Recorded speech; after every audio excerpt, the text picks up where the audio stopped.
दोस्तों नमस्कार। कभी कभी इंसान की एक छोटी सी गलती उसके लिए बहुत मुश्किल खड़ी कर देती है और यही आज के समय में बीजेपी के साथ हो रहा है। आपको इंडिया टुडे का वो कॉन्क्लेव याद होगा जब गृह मंत्री अमित शाह से ये सवाल पूछा गया था कि 2025 के बिहार विधानसभा चुनाव के लिए सीएम फेस कौन होगा एनडीए के तरफ से, और वहाँ पर अमित शाह ने इसका जवाब सही से नहीं दिया था और वो नीतीश कुमार के नाम लेने से बचते हुए नजर आए थे। और उन्होंने कहा था कि 2025 के अंदर बिहार विधानसभा चुनाव के समय सीएम फेस कौन होगा इसका डिसीजन बीजेपी की पार्लियामेंट्री बोर्ड करेगी। ये जो जवाब था अमित शाह का आज के समय में बीजेपी के लिए, अमित शाह के लिए, नरेंद्र मोदी के लिए गले की हड्डी बन चुका है।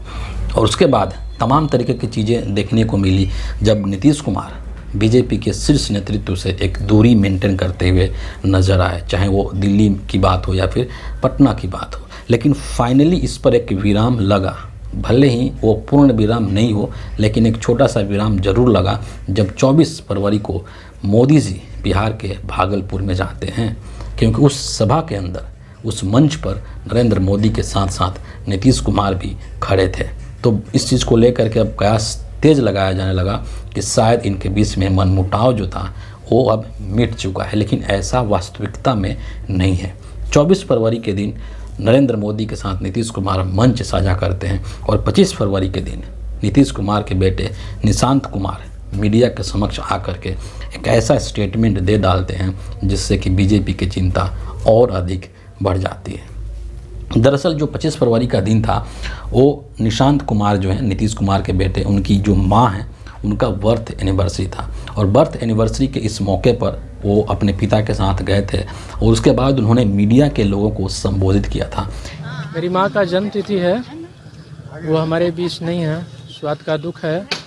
वो जहाँ भी रहे खुशी से रहे, उनका आशीर्वाद मुझ पर बना रहे। बहुत छोटा सा उनका संबोधन था, 1-1.5 मिनट का था, लेकिन उसी 1-1.5 मिनट के अंदर अंदर उन्होंने 3-4 ऐसी महत्वपूर्ण बातें बोल दी जो कि सीधे तौर पर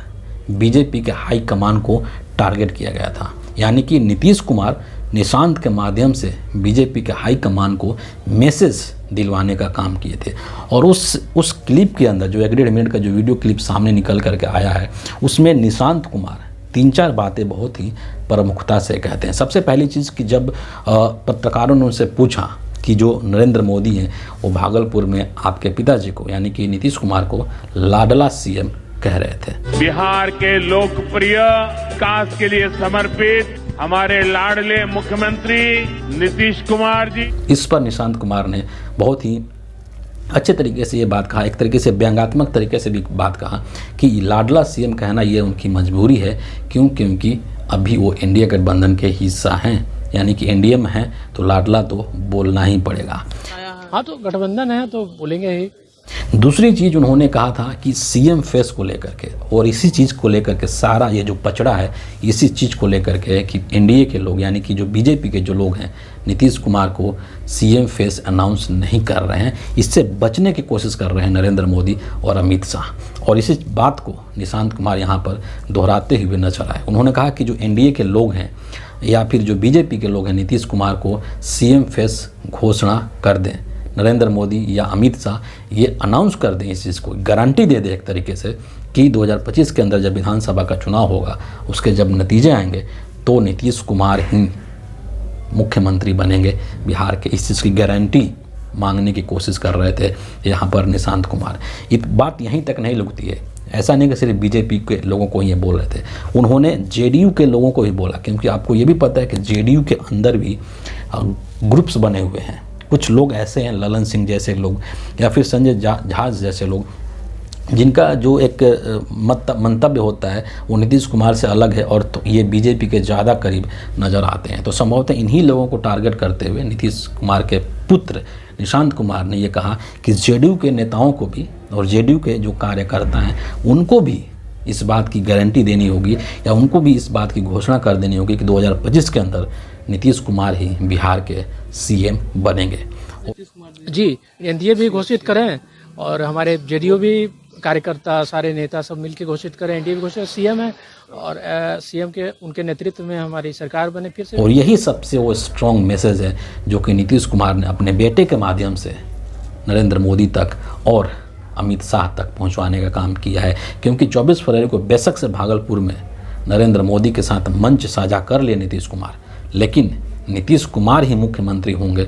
इसकी घोषणा वहां पर नहीं की गई, और यही चीज़ मन में एक बार फिर से खटास पैदा करती हुई नज़र आ रही है। अगली जो बहुत ही महत्वपूर्ण चीज़ उन्होंने कहा, और पहले भी इस चीज़ का उन्होंने जिक्र किया है, उन्होंने कहा कि हमारी जो पार्टी है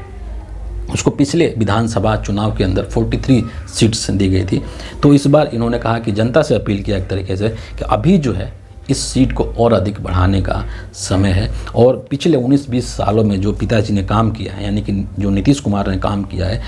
उसको देखते हुए जनता को ये चाहिए कि इनको वोट दें, भारी संख्या में वोट दें, और वोट दे करके सीटों की संख्या को बढ़ाएं, ताकि विकास का जो काम है बिहार के अंदर वो अनवरत रूप से चलता रहे। आप मीडिया के माध्यम से इस राज्य के सारे युवाओं को, वृद्ध उम्र के हर तबके के लोगों को आह्वान करते हैं कि वोट करें। विकास किया है पिताजी ने, पिछले बार आप लोगों ने 43 सीट दे दिया, तब भी उन्होंने विकास का क्रम जारी रखा, तो इस बार थोड़ा सीट बढ़ाना मांगता है ताकि आगे भी पिताजी विकास जारी रखें। ये चीज़ उन्होंने अपील की जनता से, और इसके बारे में उन्होंने पहले भी बात किया था। इसके बाद एक और चीज़ बड़ा बेहद महत्वपूर्ण था, और जिसको लेकर काफ़ी समय से कयास लगाया जा रहा था कि बिहार की राजनीति में सक्रिय रूप से कब एंट्री करेंगे निशांत कुमार।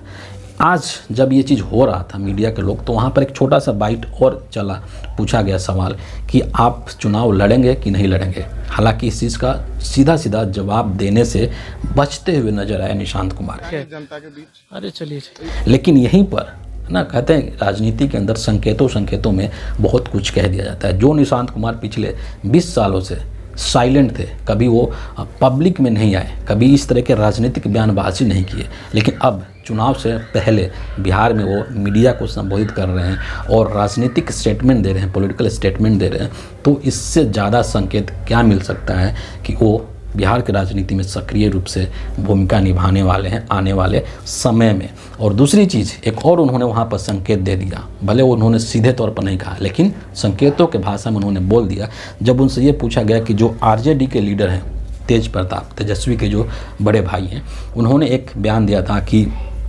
जो निशांत कुमार हैं उनको आरजेडी ज्वाइन कर लेना चाहिए। तो इस चीज़ पर निशांत कुमार ने कहा कि ये चीज़ का फैसला जनता करेगी, और हम जब जनता के बीच में जाएंगे तो पता चल जाएगा। तो तेज प्रताप यादव कह रहे हैं कि आप भी यंग हैं, आपको राजद ज्वाइन कर लेना चाहिए। अरे कहते हैं,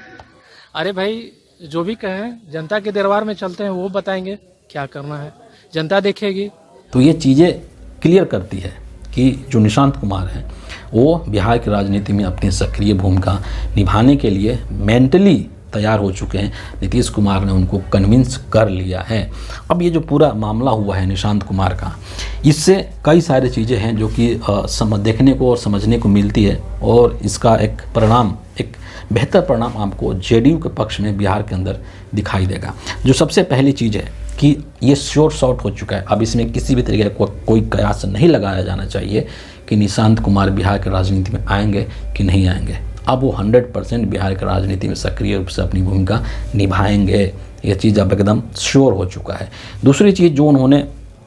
बात कही कि जो जेडीयू के अंदर कुछ लीडर्स हैं जैसे ललन सिंह हैं या फिर संजय झा हैं, और जिनका बीजेपी की तरफ थोड़ा सा ज़्यादा झुकाव देखने को मिलता है, तो कहीं ना कहीं उन लोगों की तरफ भी इन्होंने टारगेट किया है कि ऐसे जो लोग हैं, जब उन्होंने कहा कि जेडीयू के नेताओं को और कार्यकर्ताओं को भी नीतीश कुमार के नाम पर मोहर लगाना चाहिए, तो संभवतः उनका इशारा इन्हीं लोगों की तरफ होगा, ऐसे ही लोगों की तरफ होगा जो नीतीश कुमार से थोड़ा सा अलग होकर के चलते हैं, एक अलग अपना ग्रुप बना करके रखा हुआ है। तो इन नेताओं को भी उन्होंने अपने स्टेटमेंट के माध्यम से टारगेट करने का काम किया है। और तीसरा चीज़ जो एक बहुत बड़ी चीज़ है वो ये है कि नीतीश कुमार का ये जो कदम है निशांत को बिहार की राजनीति में लाने का, एक बहुत बड़ा मास्टर स्ट्रोक है, और जेडीयू का जो वोट बैंक है उसको जेडीयू के अंदर ही बनाए रखने का काम उन्होंने किया है। क्योंकि कहीं ना कहीं इस बात की भी खबर चल रही थी कि जो बीजेपी है वो जेडीयू को तोड़ देगी, और नीतीश कुमार के बाद अगर जेडीयू समाप्त हो जाती है तो जो जेडीयू का जो वोट बैंक है, जो कोर वोटर हैं जेडीयू के, वो हो सकता है कि बीजेपी की तरफ चले जाएं। लेकिन निशांत कुमार जब बिहार के राजनीति में आ जाएंगे तो इस चीज़ की संभावना ख़त्म हो जाएगी और जेडीयू के जो वोट बैंक है, जेडीयू के जो समर्थक हैं, वो जेडीयू के साथ ही बने रहेंगे और उसका फ़ायदा बीजेपी को आपको देखने को नहीं मिलेगा। ये तमाम चीज़ें निशांत कुमार के उच्च 1-1.5 मिनट के वीडियो क्लिप के अंदर निकल करके सामने आती है और एक बहुत ही बेहद शानदार कदम है जेडीयू के लिए भी और बिहार की राजनीति के लिए भी। और इसीलिए तमाम जो लोग हैं, चाहे वो तेजस्वी हों, सभी लोगों ने इस चीज़ की सराहना की है कि नहीं, युवा हैं जो निशांत कुमार हैं और उनको राजनीति में सक्रिय रूप से भूमिका निभानी चाहिए। ये बिहार के लिए भी अच्छा है, जेडीयू के लिए भी अच्छा है और देश की राजनीति के लिए भी अच्छा है, क्योंकि एक जो नई जनरेशन है ना, लालू यादव या फिर नीतीश कुमार का जो जनरेशन है, अब वो ख़त्म होने के कगार पर है। तो जो नई पीढ़ी है वो अब बिहार की राजनीति में सक्रिय होगी, जिसमें आपको तेजस्वी दिखेंगे, जिसमें आपको निशांत कुमार दिखेंगे, जिसमें आपको चिराग पासवान दिखेंगे। तो एक युवा पीढ़ी बिहार की राजनीति में तैयार हो रही है और ये न सिर्फ बिहार के लिए बल्कि देश की राजनीति के लिए भी एक अच्छा संकेत है। फिलहाल इस वीडियो के लिए इतना ही है। आप सभी का बहुत बहुत धन्यवाद।